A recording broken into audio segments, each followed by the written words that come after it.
Laissez-moi vous dire quelque chose d'étrange à propos du silence à l'ère numérique. Nous vivons dans un monde où presque tout est partagé. Les anniversaires, les tasses de café, les couchers de soleil, les larmes, les rires, même la douleur embellie par des filtres.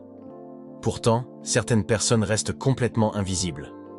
Elles font défiler les publications en silence, observent attentivement, mais publient rarement, voire jamais. Vous connaissez peut-être quelqu'un comme ça. Peut-être êtes-vous vous-même comme ça. Et voici la question qui reste toujours dans l'esprit des gens. Pourquoi ? Pourquoi quelqu'un choisirait-il de rester invisible alors que le monde entier semble réclamer de l'attention ? Il est facile de supposer que les personnes qui ne publient rien sont simplement timides ou introverties. Mais ce n'est pas tout. Sous la surface, toute une psychologie est à l'œuvre. Une psychologie qui en dit long sur la nature humaine, la perception de soi et la rébellion silencieuse contre une culture obsédée par la visibilité.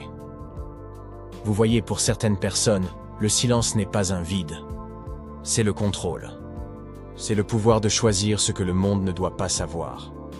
Car, que nous l'admettions ou non, les réseaux sociaux ont subtilement remodelé la façon dont nous nous définissons. Ils récompensent l'ostentation. Ils louent le bruit. Et pourtant, ceux qui restent dans l'ombre sont souvent ceux qui voient tout le plus clairement. Ils observent sans avoir besoin d'intervenir. Ils réfléchissent avant de réagir. Ils analysent avant de juger. Les psychologues ont fait une découverte fascinante. Les personnes qui s'abstiennent de publier fréquemment obtiennent souvent des scores plus élevés en matière de maîtrise de soi, d'introspection et d'indépendance émotionnelle. Elles ont tendance à être moins influencées par la comparaison sociale et la validation externe. En d'autres termes, elles n'essaient pas de prouver qui elles sont. Elles essaient de le comprendre.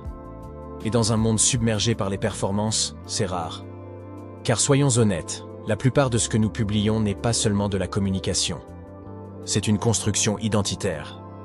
C'est une audition inconsciente pour trouver sa place. Chaque légende, chaque photo, chaque mise à jour de statut dit « Voici qui je suis ». Êtes-vous d'accord ?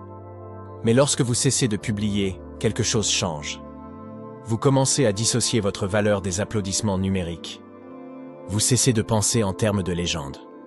Vous recommencez à vivre les moments pour vous-même plutôt que pour un objectif.